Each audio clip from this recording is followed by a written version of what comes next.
Hey folks, Gary here. Boy, I hope you're having a really good Thursday morning. Hey, we're looking at God's blessings, right? And so we've been looking at Matthew chapter 5, finding some of his blessings there. Matthew chapter 5, the first little bit called the Beatitudes. Today we're looking at verse 6. Yeah, it's all about the righteousness of God. And so let's read it here.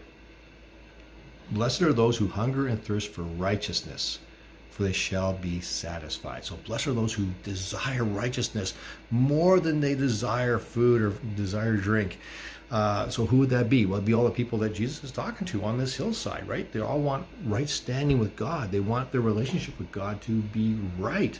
They want to experience this deep love of God, something that we want to experience too. But they have a problem, and the problem is this. Jesus hasn't gone to the cross yet, right? There's no salvation through that sacrifice yet. So they're trying to obtain this righteousness through the law. And the law is good, but the problem with the law is it can't bring you righteousness. And so they're constantly coming up short, and that must get really frustrating. But that's the only way it's going to go. You can't have your own righteousness. You can't make yourself righteous. The law just shows you where you've come up short. Jesus is the way to that righteousness. And he's saying, when you keep searching, you're going to find it, right? You're going to find it through the sacrifice that Jesus made on the cross and the resurrection from the grave afterwards. And our righteousness is there, and the love of God is there when we search for it.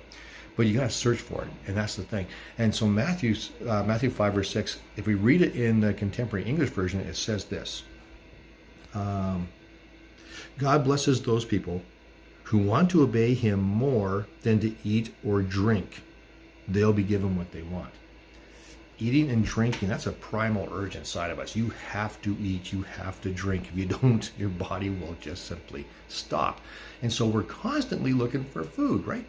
Well, maybe not constantly, but if you didn't have food in your home, you'd be going out looking for food, right? For sure you would. If you didn't have something to drink for a day, man, you'd be looking for something to drink, no matter what it is, right? Your body would just say, I need to have that.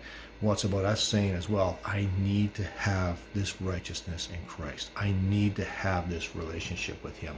I need to know the love of God. And the good news is you can know the love of God through the sacrifice of Jesus. We give our life to him, and it says you will be satisfied. It will take place because God will never refuse you when you go looking for him. He will satisfy that, and you will be blessed with that relationship with Jesus, where you'll experience his love and experience his righteousness.